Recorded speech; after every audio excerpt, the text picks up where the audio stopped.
विचलित नहीं होना। माया आपको परास्त करने के लिए नाना प्रकार के द्वंद्व सामने भेजेगी, हमें परास्त नहीं होना।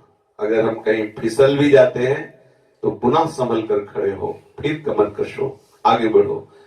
इस मार्ग में परास्त होना नहीं है, विजय हमारी होगी। असावधानी के कारण हो सकता है हम फिसल जाएं, हो सकता है हम ठोकर खा के गिर जाएं, लेकिन हमें परास्त नहीं होना। पहले आप निश्चय कर लीजिए कि मुझे इस मार्ग में परास्त नहीं होना। काम क्रोध लोभ मोह मद मत्सर ये हमें बार बार गिराने की चेष्टा करेंगे। चूक हो सकती है, अनंत जन्मों से फिसलते आए, हो सकता है हम फिसल जाएं, पर फिर हमें निराश नहीं होना।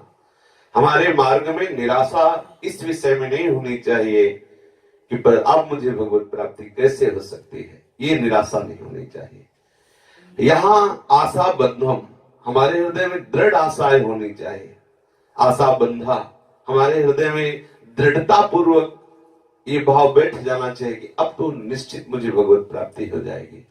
क्योंकि अगर प्रभु को अपना साक्षात्कार ना कराना होता तो मुझे क्यों घसीटते, संसार में मैं फंसा हुआ था। आज भी भोगों के प्रति लालसा है, पर मुझे कहीं ना कहीं प्रभु घसीट रहे हैं। जब वो घसीट रहे तो इतने निर्बल नहीं कि मुझे बीच में छोड़ देंगे।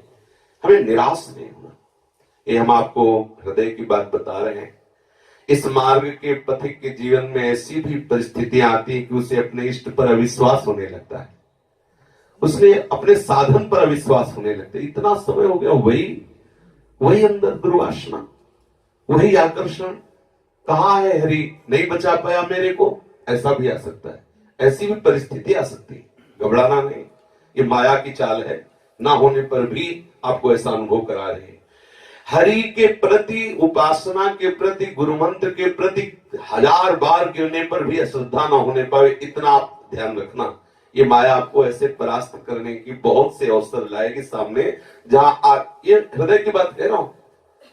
ऐसी परिस्थितियां जो सच्चे साधक को जान रहे होंगे, ऐसी परिस्थिति आती है कि उसे अपने आराध्य पर गुस्सा आता है कि हम आपके सहारे इतना समय, ये फिर क्यों? क्योंकि लड़े तो किससे लड़े?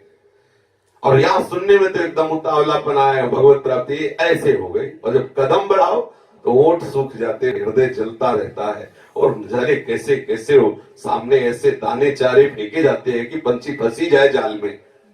फिर उपासक को दृढ़ता पूर्वक निर्वाह करना होगा। इसमें विश्वास, तभी लिखा बिन विश्वास भगति नहीं, बहुत दृढ़ विश्वास रखना।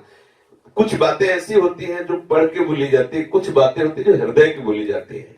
कई ऐसी जगह, कई ऐसी घाटियां आती हैं जहां खड़े होने पर अपनी उपासना पर संशय खड़ा होता है, अपने आराध्य पर संशय। ऐसा कैसे, ऐसा कैसे?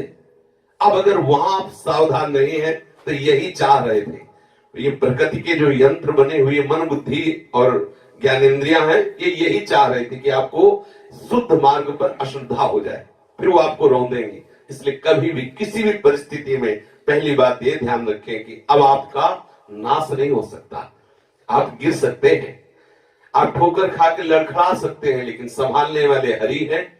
आप अपना कमर पुनः कसिए और आगे बढ़िए, तो आप इन द्वंद्वों पर विजय प्राप्त करके भगवत साक्षात्कार की योग्यता इसी जन्म में प्राप्त कर लेंगे।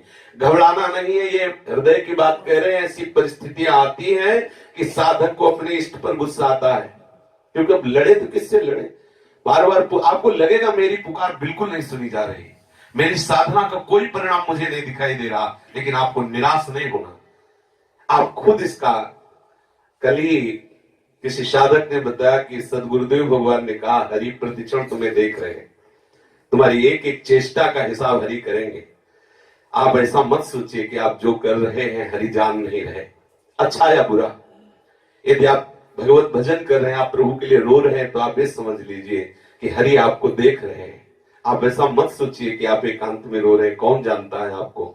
आप जिनके लिए रो रहे हैं वो एक एक आंसू का हिसाब चुकाएंगे। ऐसे बेईमान नहीं है कि आप उनके लिए रो और वो ऐसे। आप एक एक चेष्टा को सोच समझ करके करते रहिए, देखते रहिए, आपको हरि देख रहे हैं। कभी ये हमारे सदगुरुदेव भगवान के कल के वचन है कि हरि, आप ऐसा मत समझो कि आप एकांत में हो, हरि आपको जान नहीं रहे, एक एक चेष्टा का हिसाब हरि देंगे, ऐसा मत समझिए। उसमें आप दोनों पक्ष ले सकते हैं, अनुकूल और प्रतिकूल दोनों। अगर आप शास्त्र विरुद्ध आचरण कर रहे हैं तो भी आप समझ लीजिए, यदि आप श्री कृष्ण अनुकूल कर रहे हैं तो समझ लीजिए आपको हरि देख रहे हैं। हमें पूरा विश्वास करना है कि मुझे निश्चित भगवत प्राप्ति होगी, भगवत कृपा से होगी। हम चाहे 1000 बार गिरे, लेकिन हम इस बात को नहीं छोड़ सकते कि मुझे भगवत प्राप्ति अब नहीं होगी, कभी नहीं। कब मिलेंगे? हाँ, यही अंदर हमारे अंदर व्याकुलता बढ़ती रहे, कब मिलेंगे कब मिलेंगे, तो इसी कब मिलेंगे वो मिल जाएंगे पक्का।